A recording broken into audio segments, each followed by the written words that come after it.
Secondo quanto indicato dalla Regione Veneto, l'Ulster Serenissima intraprende due importanti azioni nel contrasto alla diffusione del coronavirus. La prima è il piano Spisal, avviato lunedì, affidato al Servizio Prevenzione, Igiene e Sicurezza Ambienti di Lavoro. Siamo andati nel territorio attraverso i nostri servizi Spisal per verificare come vengono applicate le norme sul coronavirus a tutela dei lavoratori, a tutela della comunità. Abbiamo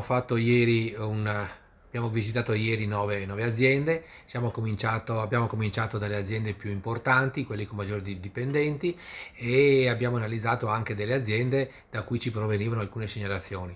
I controlli sono stati direi sufficienti, positivi, nel senso che non abbiamo evidenziato alcuna inosservanza, abbiamo dato invece numerosi suggerimenti su azioni di miglioramento.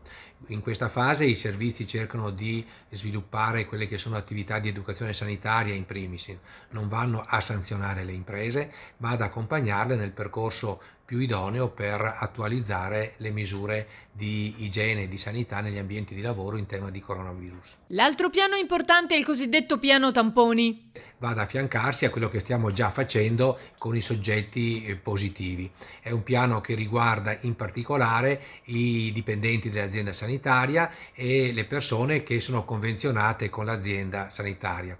Quindi da una parte andremo a controllare, a screenare tutti i nostri dipendenti, medici, infermieri, operatori sociosanitari, amministrativi, e dall'altra andremo a offrire il tampone ai medici di medicina generale, ai medici della continuità assistenziale, la guardia medica, agli specialisti e ai farmacisti e a coloro che lavorano anche nelle parafarmacie, e poi andremo nelle strutture per anziani a dare questa opportunità di fare il tampone ai dipendenti di queste strutture.